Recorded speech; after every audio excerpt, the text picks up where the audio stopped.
Сәлеметсіздер ме, оқушылар? Бүгін бізде қазақ әдебиеті сабағы.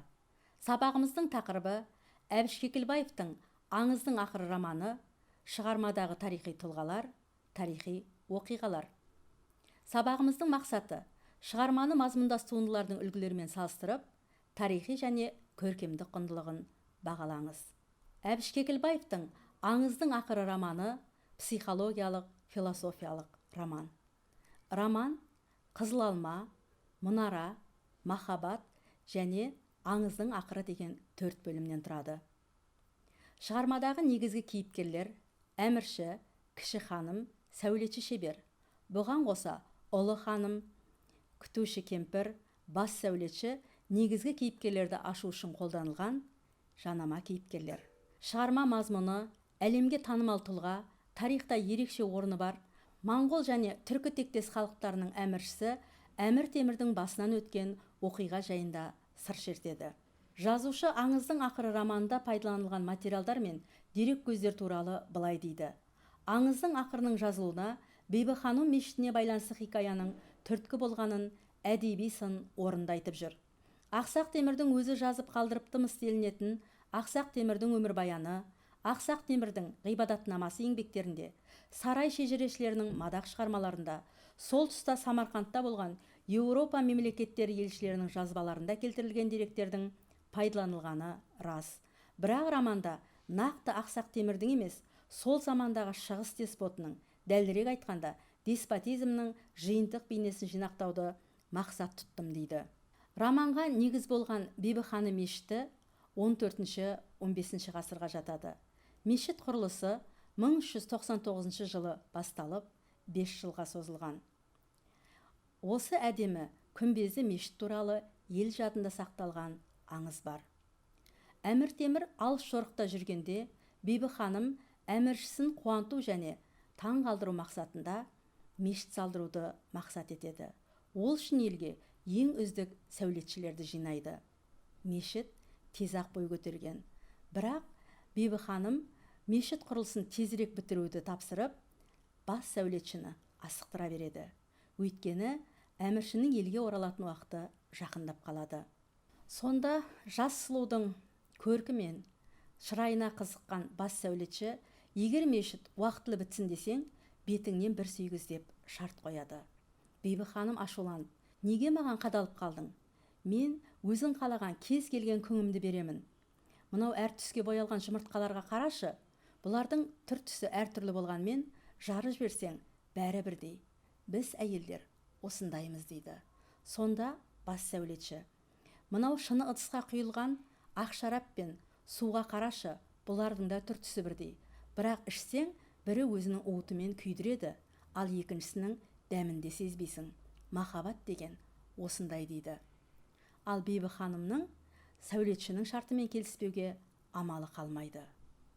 Әмір Темір елге оралып, мешітті көріп қуанғанымен, жаста сұлу келіншегінің бетіндегі жігіттің ернінің ізін көріп қатты ашуланады.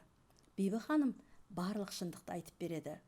Әмір Темірдің бұйрығымен сарбаздар бас сәулетшіні іздей бастайды. Бас сәулетші өзінің шәкіртімен бірге мешіттің мұнарасына жасырынады. Сарбаздардың қолына сәулетшінің шәкірті түседі. Шәкірттен бас сәулетші қайда деп сұрағанда, ұстаз қанат байлап мешітке ұшып кетті деп жауап берген екен.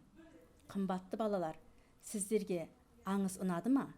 Егер аңыз ұнаған болса, онда роман мен аңызға байланысты бірнеше тапсырмалар орындайық.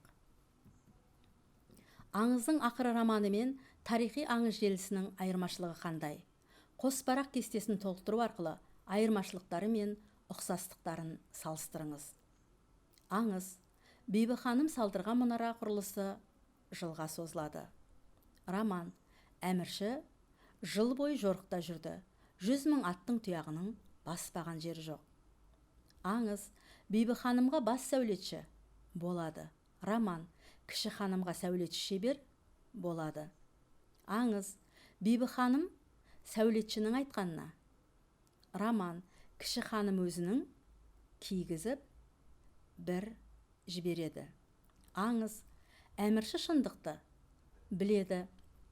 роман әмірші шындықты арқылы біледі. Қоспарақ әдісі бойынша бағалау критерийі: шығарманы мазмұндас туындылардың үлгілерімен салыстырыңыз. Дескрипторы: тарихи аңыз және романдағы айырмашылықтар мен ұқсастықтарды табыңыз. Іске сәт балалар, тапсырманы мұқият орындаңыз.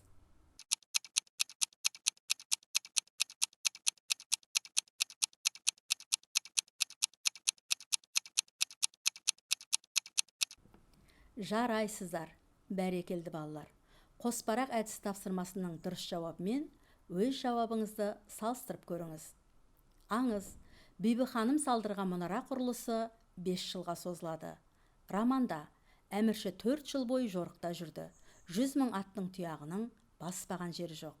Аңызда Бибі-ханымға бас сәулетші ғашық болады.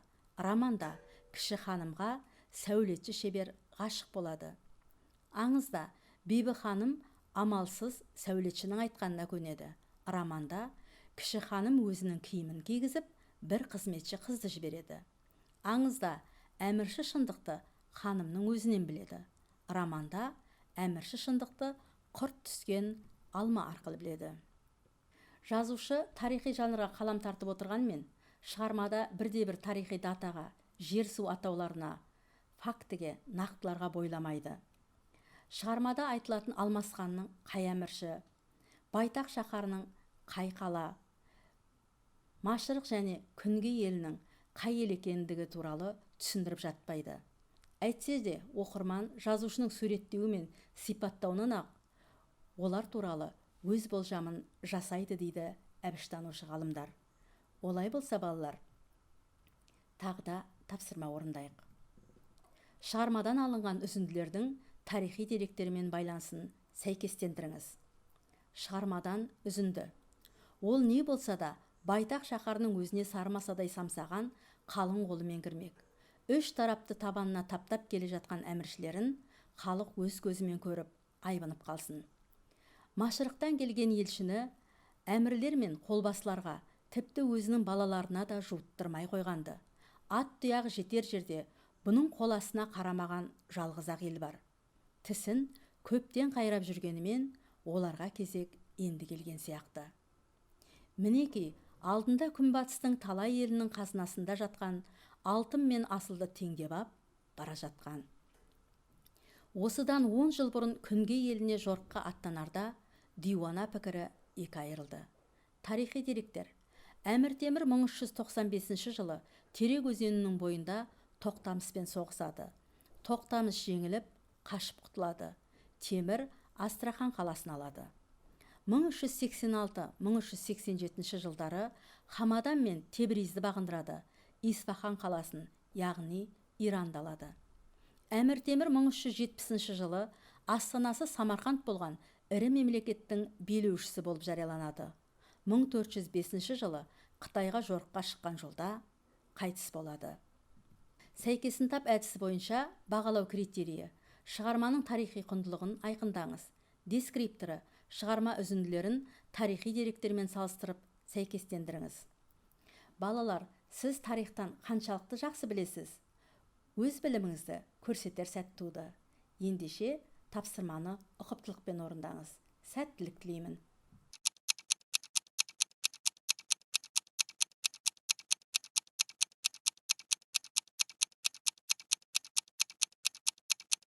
Рахмет балалар. Ендеше сәйкесін тап әдісі тапсырмасының жауабымен өз жауабыңызды сәйкестендіріп көріңіз. Шығармада айтылатын Байтақ шаһары Әмір Темір билік құрған Самарқанд қаласы. Шығармада айтылатын Машырық елі бұл Қытай мемлекеті. Шығармада айтылатын Күнбатыс елі Әмір Темірдің соққысына ұшыраған Шығыс Еуропа. Шығармада айтылатын Күнге елі Исфахан, яғни Иран жері. Рахмет балалар. Қымбатты балалар, біз сабағымыздың қорытынды бөліміне де келіп жеттік. Жазушы шығармада нақты тарихи деректен, оның шытырман оқиғаларынан көрі, сол тартысты тудырушы әлеуметтік саяси себептерге, солардан туындайтын оқиғаларға көбірек мән береді. Бұл жазушы үшін тарихи шындық шеңберіне шыға алмай, малтықпаудан, өзінің идеялары мен тұжырымын алдыңғы кезекке шығаруына зор мүмкіндіктер ашады. Сондықтан да жазушы ақсақ темір тұлғасын тек өз қиялына табан тірер негіз ретінде ғана алып отырғаны шындық деп жазады ғалымдар Әбіш Кекілбаев энциклопедиясында. Осы пікірді негізге ала отырып, роман туралы ойыңызды тұжырымдаңыз. Роман туралы тұжырым. Аңыздың ақыры тарихи роман, аңыздың ақыры психологиялық роман. Тарихи тұлғаларды бейнелеуден гөрі кейіпкердің моральдық бейнесін жасауға баса көңіл қойған. Образ жасауда тарихи шындықты көрсетуге көңіл бөлген. Келісемін, келіспеймін әдісі бойынша бағалау критерийі. Шығарманың көркемдік құндылығын бағалаңыз. Дескрипторы, шығарма мазмұнына қатысты тұжырымды пікірін көрсетіңіз. Балалар, сіз осы тұжырымдардың қайсымен келісіп, қайсымен келіспейсіз? Тапсырманы мұқият орындаңыз.